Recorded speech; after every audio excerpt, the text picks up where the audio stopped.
The number didn't make sense. I had been staring at it for 11 minutes, I know because the clock on my second monitor was visible from where I sat, and I have the kind of mind that registers elapsed time the way other people register temperature, automatically, without effort, as a baseline condition of existing in the world. 11 minutes of looking at a single line in a personal savings account I had not opened in 4 months because Joanna managed her own finances and I managed mine, and that had always been the arrangement, clean and uncomplicated, the way we preferred things. The number in the account was $94,200. Joanna's take-home salary, after taxes and her 401k contribution, was approximately $7,400 a month. She paid $1,100 toward her car lease, $800 toward her share of household expenses, her contribution to the joint account we used for groceries, utilities, Ethan and Sophie's school costs. The remainder, roughly $5,500 a month, she allocated as she chose. We had never discussed the specifics. Privacy around personal spending was part of the arrangement. What the arrangement did not account for was this: over the previous 24 months, Joanna had deposited her full discretionary income into this savings account and touched almost none of it. $94,200. Accumulating at the rate of approximately $3,900 a month, less than her full discretionary income, which meant she had been spending something. Just not much. Just not nearly as much as a woman living her visible life should have been spending. I found this account because I was doing our annual tax review, a task I performed every January with the thoroughness of a man whose profession is the close reading of numbers. Joanna had given me her account access years ago for this purpose and never revoked it. She had, I think, simply forgotten it existed. I looked at the number for 11 minutes. Then I closed the tab, finished my coffee, and went downstairs to make dinner. Joanna was on a call in her office. I could hear her voice through the door, professional, warm, the particular register she used with clients she liked. Ethan was doing homework at the kitchen table. Sophie was somewhere upstairs, audible only as footsteps and occasional music. I made pasta. I set the table. I called everyone to dinner. My name is Marcus. I am 46 years old. I have spent 23 years working with numbers, first as an auditor, then as a CPA, now running a small but profitable financial consulting practice that serves mid-size businesses in the Richmond area. I understand money the way some people understand language, not just the surface meaning but the grammar underneath, the structural logic that makes certain combinations possible and others impossible. I can read a financial statement the way a doctor reads an X-ray, not just what's there, but what the presence or absence of certain things implies. What the savings account implied was that Joanna had not been paying for her own life. I served the pasta. I asked Ethan about his history project. I listened to Sophie describe a disagreement with her best friend that had apparently been resolved by lunchtime. Joanna came to the table 5 minutes late, apologized, poured herself wine, and asked me how my day had been. Fine, I said. Busy. She nodded and turned to Sophie. I watched her across the table and thought, when did this start? And, how long have I been the only one paying for this marriage? The pasta went cold before I remembered to eat it. Joanna and I met when I was 30 and she was 27, a work event, one of those industry mixers where the wine is mediocre and the conversation is mostly positioning. She was working in brand strategy at the time, sharp and funny and entirely uninterested in pretending to be less perceptive than she was. I found this immediately attractive. We dated for 2 years before I proposed, married the following spring in a ceremony at a vineyard outside Charlottesville that we had planned together and paid for together and which had felt, from beginning to end, like the start of something solid. 16 years is a long time to be wrong about something. But the wrongness, I was beginning to understand, was not distributed evenly across all 16 years. It had a start date. A specific point of entry. I just didn't know yet what that date was. January in Richmond is cold without being dramatic, gray skies, bare trees, the city going about its business with the heads-down efficiency of a place that doesn't romanticize winter. I have always liked January. It suits my temperament, clear, forward-facing, uncluttered by the residue of the year before. This January felt different from the inside. I went back to the savings account the morning after I found it. Not impulsively, I had slept on it deliberately, wanting to approach it with the same dispassion I would bring to a client's books. What I found on second review confirmed what I'd seen the first time, and added something I hadn't caught in the initial shock of the number, the deposit pattern. For the first 14 years of our marriage, Joanna's savings account had fluctuated normally, money in, money out, the ordinary rhythm of someone spending on clothes, travel, personal expenses, the miscellaneous costs of a life. There were months with significant withdrawals, a trip to see her college friends, new furniture for her home office, the occasional expensive dinner she hadn't run through the joint account. Then, approximately 25 months ago, the pattern changed. Deposits continued at the same rate. Withdrawals nearly stopped. In 25 months, she had withdrawn a total of $3,800 from the account, twice at ATMs in amounts that suggested cash for small personal expenses, once at what appeared to be a spa. Everything else had simply accumulated. 25 months. Someone had been paying for Joanna's life, her lunches, her clothes, her evenings out, the things that leave traces in a spending history, and it wasn't her. I opened a new spreadsheet and began building a timeline. The red herring appeared in the form of Joanna's mother. Carol, my sister, not to be confused with Joanna's mother, who was also named Carol, a coincidence that had caused mild confusion for 16 years, called me in mid-January to check in. We talked every few weeks. She was 51, lived in Fredericksburg, worked in hospital administration. She was the person I called when I needed to think out loud about something I wasn't ready to say plainly. I didn't tell her about the account. Not yet. But during the call she mentioned, offhandedly, that Joanna had seemed distracted at Christmas, not herself, somehow, like she was somewhere else even when she was in the room, and had asked Carol whether Marcus seemed happy. She asked if I seemed happy. I said. She asked if you seemed happy in the marriage, Carol said. I thought it was an odd way to put it. I filed this. It could mean many things. The most obvious interpretation, that Joanna was assessing the marriage from the outside, gauging whether I was content enough to not be paying close attention, was not the only possible one. It could mean she was unhappy and projecting. It could mean she was considering something and wanted a read on the situation before moving. What it couldn't mean, I decided, was nothing. The second thing I noticed that January was the work travel. Joanna's role as marketing director involved periodic travel, quarterly meetings at the company's headquarters in Atlanta, occasional conferences, client visits. This was not new. What was new, looking back at the previous 2 years through the lens of the savings account, was how the travel had clustered. She had taken 11 overnight trips in the past 24 months, which was more than the previous 2 years combined. I knew this because I had, without consciously deciding to, begun comparing what I remembered against what I could verify. 7 of those 11 trips had been to Atlanta or nearby cities for legitimate company business. I could verify this easily enough through her company's public event calendar and the general rhythm of her work conversations. 4 of them had not matched anything I could find. I wrote the dates down in a second column on the spreadsheet and stared at the 2 columns for a long time. I hadn't been paying attention, I thought.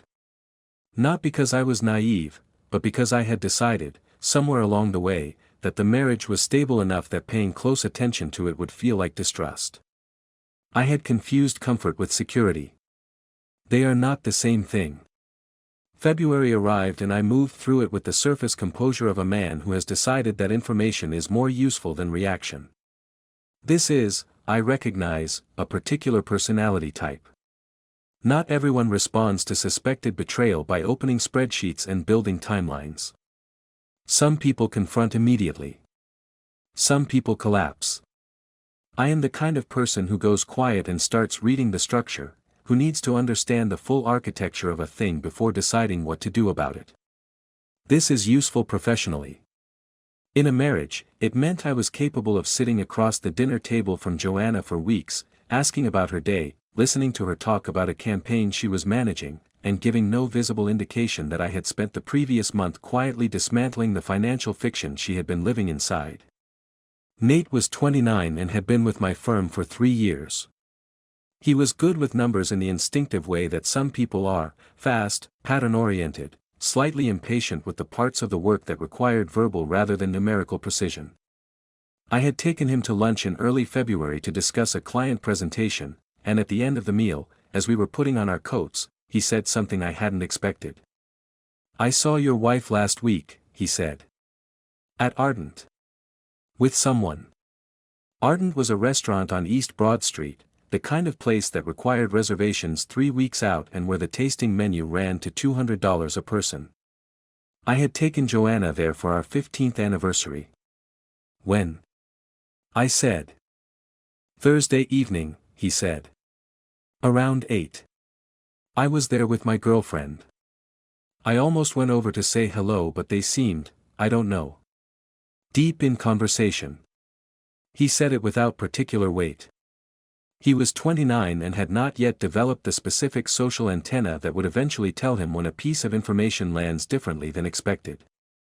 I nodded and said something about how Joanna had a lot of client dinners, and he nodded back, and we went out into the cold. Thursday. I checked my memory of the previous Thursday. Joanna had told me she was working late, a deadline on a product launch campaign, she'd said, and probably wouldn't be home until 9 or 10. She had come home at 9:40, smelling of restaurant warmth and cold air, and I had been watching a documentary and she had kissed me on the cheek and said she was exhausted and went up to shower. I had believed her. I had not thought about it again until Nate mentioned Ardent. Looking back now, that Thursday was the moment the suspicion stopped being financial and became personal. The savings account had told me someone was paying for her life. Nate had just shown me where that life was being lived. Brendan's name appeared in my life the way names sometimes do, sideways, in a context that required no particular attention, easy to file and forget. He was mentioned at a dinner party in late February, a gathering at a colleague's house, the kind of event where Richmond's professional world compresses itself into a living room and spends 3 hours discussing real estate and politics and the restaurants that had opened or closed. Someone mentioned a commercial development going up on the north side of the city. Someone else said the developer was a man named Brendan who had been doing significant work in the area for the past several years, aggressive, successful, not always popular with the neighbors of his projects but consistently profitable. Joanna was standing across the room when the name came up. I watched her from where I stood, at an angle she wasn't aware of. She didn't react visibly. She kept talking to the woman beside her without missing a beat. But she picked up her wine glass in the moment the name was spoken, and she didn't drink from it. She just held it. For about 4 seconds. 4 seconds is not long. Most people wouldn't have noticed. I noticed because I had been watching her face for 6 weeks and had learned to read the micro-adjustments the way I read financial data, not dramatically, but with precision, identifying the signal within the noise. I went home that night and searched the name online. Brendan. Commercial real estate developer, Richmond and Northern Virginia. 58 years old, I had expected younger, and the age surprised me. Divorced, twice. A professional profile on LinkedIn that listed the kinds of projects and associations that money produces. A photograph of a heavy-set man with silver hair and an expensive suit, standing in front of a building that bore his company's name. I looked at the photograph for a long time. Then I went back to my spreadsheet and added a third column. I want to be precise about what I did next, because precision matters here. I did not hire a private investigator. I did not install tracking software or go through Joanna's phone or follow her to meetings. What I did was apply the skill set I had spent 23 years developing, the reading of financial records, the identification of patterns, the construction of a verifiable timeline from documentary evidence, to the question of what had been happening in my marriage for the previous 2 years. The tools were available to me. Joint accounts, tax records, the statements from Joanna's savings account to which I still had legitimate access for the annual tax review. I was not doing anything illegal or covert. I was reading the numbers the way they were meant to be read. What I found, over the course of 6 weeks in February and March, was this. The 4 unverified overnight trips corresponded, in 3 out of 4 cases, to dates I could cross-reference with Brendan's professional calendar, a published speaking engagement in Washington, a development conference in Charlotte, a ribbon-cutting ceremony in Virginia Beach that had been covered by a local business journal. The 4th trip's timing aligned with a weekend that Brendan's LinkedIn activity had gone quiet in the specific way that people's professional social media goes quiet when they are somewhere they are not professionally representing themselves. This was not proof in the legal sense. It was a pattern. But I had built entire audit findings on thinner patterns than this. The financial picture, on deeper examination, was more extensive than I had initially understood. Joanna's personal credit card, which I had not reviewed because it was hers alone, opened before our marriage, showed a spending history that, when I finally requested access to it under the pretext of the tax review, revealed the full shape of the arrangement. For 25 months, her card had carried almost no balance. The routine small purchases were there: gas, pharmacy, the occasional online order. But the categories that had previously generated consistent charges, restaurants, clothing, travel booked through consumer sites, hotel stays, had nearly disappeared. Someone else had been paying for those things in cash, or on his own accounts, or through whatever arrangements wealthy men make when they want their financial tracks to be clean. I understood then, sitting with those statements on a Tuesday evening while Joanna was at the gym, what the real nature of the arrangement had been. It wasn't just an affair. It was an economy. She had been running a parallel financial life, subsidized by Brendan, while her own income accumulated in a savings account that was, I now believed, being prepared for something. A transition. An exit. The thought arrived with a coldness that had nothing to do with the temperature in the room. She wasn't just having an affair. She was planning to leave. The savings account was the nest egg. Brendan was the bridge. And I had been sitting across the dinner table from her for 2 years, paying my share of the mortgage and the children's school costs and the household utilities, calling it marriage. I closed the statements and opened a new document and began writing down everything I knew. The red herring resolved itself in March. Joanna's mother, the other Carol, had been ill since autumn with a hip condition that required surgery, and Joanna had been making more frequent calls home to Roanoke, sometimes stepping outside to take them the way she did with calls she wanted privacy for. I had initially filed this behavior in the suspicious column. In March, the surgery was scheduled and Joanna drove to Roanoke for a week to help her mother recover, and when she came back she was genuinely depleted in the way of someone who has been doing the unglamorous work of caring for an unwell parent. This piece of her life was entirely real. I had assigned it suspicion it didn't deserve, and the correction reminded me to be precise, to separate what I could verify from what I was interpreting, to not let the emotional weight of what I was finding bleed into evidence it didn't belong to. It also reminded me that Joanna was not a simple person. She was capable of genuine love, for her mother, for Ethan and Sophie, possibly still for me in whatever form that had taken on after the affair began. Understanding this made what I had to do harder, but it didn't change what I had to do. I called Leonard in late March. Leonard was a family law attorney I had known professionally for a decade, careful, unsentimental, thorough in the specific way that makes a good divorce lawyer. I met him for coffee on a Thursday morning and laid the entire financial picture in front of him, with the timeline and the documented pattern and the savings account balance and the credit card statements. I did not tell him I was certain of the affair. I told him I had strong circumstantial evidence of financial concealment within the marriage and that I wanted to understand my position before doing anything. He listened without interrupting. Then he put down his coffee and said, "How long have you known?" "About the finances, 3 months," I said. "About the rest, less." "And she doesn't know you know?" "No," I said. He nodded slowly. "Then we have time to do this correctly," he said. I had been waiting, without knowing I was waiting, for someone to tell me exactly that. The moment I chose was not theatrical. I had thought about this carefully, the way I think about everything carefully, which Joanna had always found both reassuring and occasionally maddening. I did not want a screaming confrontation. I did not want a scene that Ethan or Sophie might hear through walls or sense in the altered atmosphere of a house where something had broken. What I wanted was a conversation on my terms, with my documentation in order, in which I held every card and she held none, and we both understood exactly what that meant.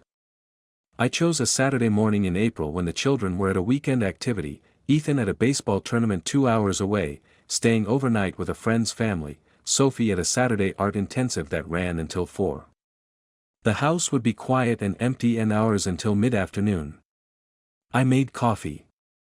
I set 2 cups on the kitchen table. I placed a manila folder beside one of the cups and sat down.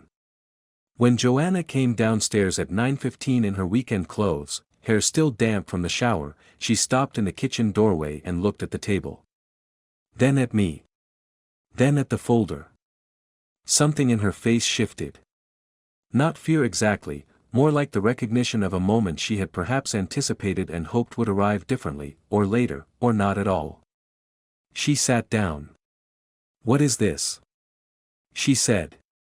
"It's the past 2 years of your financial life," I said. "And some adjacent documentation." She looked at the folder but didn't reach for it.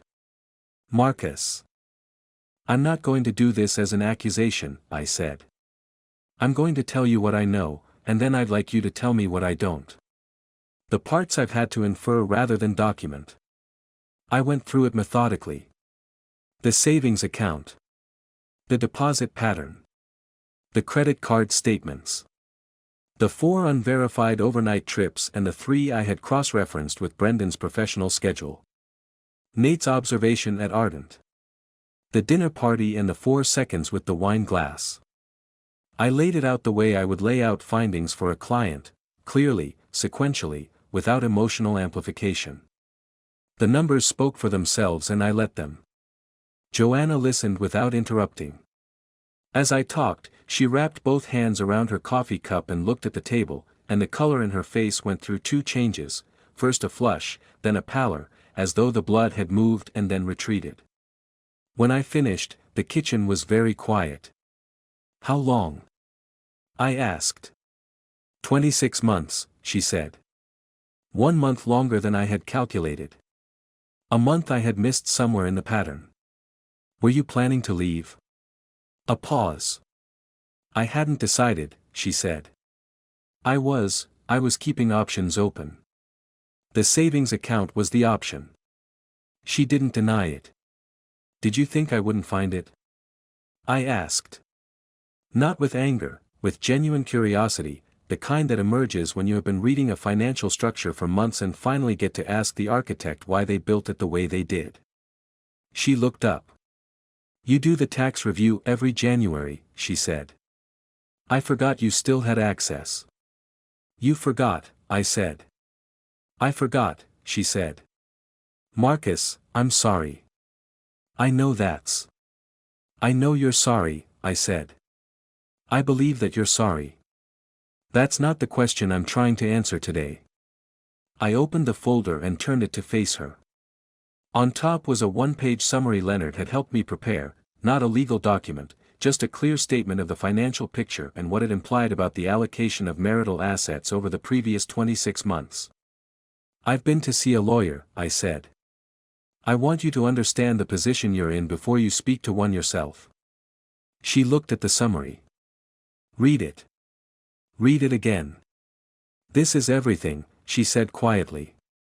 "This is what I found," I said. "There may be more. Leonard will find it." She sat with that for a moment. "Are you going to try to?" She stopped. Started again. "What do you want, Marcus?" What I wanted was a question I had been sitting with for 3 months, and I had arrived at a clear answer without drama or hesitation. "I want the children to be okay," I said. "I want the process to be clean and honest, the way the marriage wasn't. And I want you to understand that I know everything, not most of it, not enough of it. Everything. So if there's anything you're still thinking of concealing, I'd encourage you to reconsider." She looked at me for a long moment. Then she nodded. Okay, she said. We sat at the kitchen table for another 2 hours. She told me the parts one had inferred correctly and the parts one had gotten wrong and the parts one hadn't known to look for. I listened to all of it without flinching, because I had done my flinching in private over the previous 3 months, alone at my desk at 11 at night, and there was nothing left to flinch at. By the time Sophie came home at 4, we had agreed on the broad outline of what came next. Joanna would move to the guest room that night. We would tell the children together on Sunday. Leonard and her attorney would handle the rest. I made dinner that evening, the 4 of us, one last normal Saturday, and I watched my children across the table and thought about what I was protecting and what I was losing and decided, with the precision that is perhaps my most defining characteristic, that I could live with both. The divorce took 9 months. Leonard was thorough in the way I had hired him to be thorough. The financial concealment, 26 months of subsidized living, the savings account, the credit card pattern, was documented fully and presented to the court with the kind of clarity that numbers provide when they have been properly read. Virginia is an equitable distribution state, which means marital assets are divided fairly rather than equally, and the word fairly acquires significant texture when one party has been financially concealing an ongoing affair while the other has been bearing a disproportionate share of the household's costs. The court found in my favor on the primary financial questions. The house went to me, the children's stability was the central argument, and it was a good one.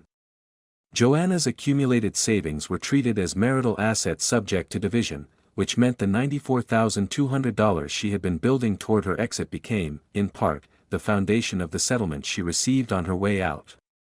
There was a certain structural logic to this that I appreciated more than I probably should have. I am not going to pretend the outcome felt like victory. It felt like the correct resolution of an incorrect situation, which is a different thing entirely. The satisfaction was not in having won. It was in having read the structure correctly and responded with the precision the situation required. Ethan and Sophie adapted in the ways their ages and personalities predicted. Ethan was 14, old enough to understand more than we told him, perceptive enough to sense what we had withheld, and sufficiently adolescent to process the whole thing by going quiet for 3 months and then emerging, gradually, into something resembling his previous self. He asked me once, directly and without preamble, whether Mom had done something wrong. I looked at him. Adults sometimes make choices that hurt people they love, I said. The specifics aren't mine to share with you. But your mother loves you. That part is not complicated. He considered this. Do you hate her? He asked. No, I said. And it was true. Sophie was 11 and handled it with the specific emotional intelligence of a girl who has always paid close attention to the people around her. She cried twice, once when we told her, once about 3 weeks later for reasons she didn't explain, and then she applied herself to the new logistics of 2 households with a practical focus that occasionally reminded me of myself. She wanted to know which of her things would be where, and whether she could have a plant in her room at my house, and whether her best friend could still come over on Fridays. Yes to all of it. Brendan, I learned through the ordinary channels of a small professional world, had moved on within 6 months of the divorce becoming final. This information arrived without the satisfaction I might have anticipated.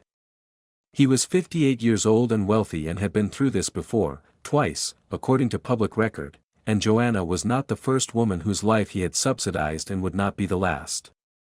The arrangement had served him in the ways such arrangements serve men like Brendan, and when it became complicated he had stepped back, the way men who have always had the financial power in a situation are able to step back.